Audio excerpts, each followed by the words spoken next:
আমরা নিজেদের জন্মদিনে কত রকম উপহার পাই, কিন্তু জানেন কি রবি ঠাকুর তার জন্মদিনে প্রথম কি উপহার পেয়েছিলেন? তখন ঠাকুর বাড়িতে জন্মদিন পালনের বিশেষ কোনো রীতি ছিল না।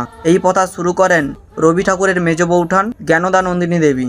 1827 সালে যখন রবি ঠাকুরের বয়স 27 বছর, তখন প্রথমবার ঠাকুর বাড়িতে তার জন্মদিন পালন করা হয়। সেই সময় তিনি ছিলেন পার্ক স্ট্রিটের বাড়িতে। খুব ভোরে সেখানে পৌঁছে যান স্বর্ণকুমারী দেবীর ছেলে জোসনাথ এবং মেয়ে সরলা দেবী চৌধুরী রানী। তাদের হাতে ছিল একটি ধুতি, একটি চাদর এবং একটি ইংরেজি কাব্যগ্রন্থ, দ্য পোয়েট অফ ভায়না। ঘুম ভাঙিয়ে তারা সেই উপহার তুলে দিয়েছিলেন তাদের রবি মামার হাতে, আর সেটাই ছিল রবি ঠাকুরের জন্মদিনে পাওয়া প্রথম উপহার।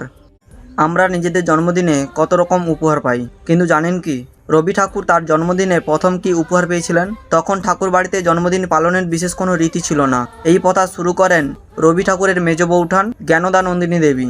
1827 সালে যখন রবি ঠাকুরের বয়স 27 বছর, তখন প্রথমবার ঠাকুর বাড়িতে তার জন্মদিন পালন করা হয়। সেই সময় তিনি ছিলেন পার্ক স্ট্রিটের বাড়িতে।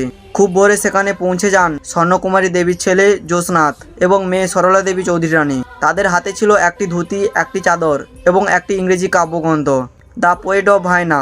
ঘুম ভাঙিয়ে তারা সেই উপহার তুলে দিয়েছিলেন তাদের রবি মামার হাতে, আর সেটাই ছিল রবি ঠাকুরের জন্মদিনে পাওয়া প্রথম উপহার।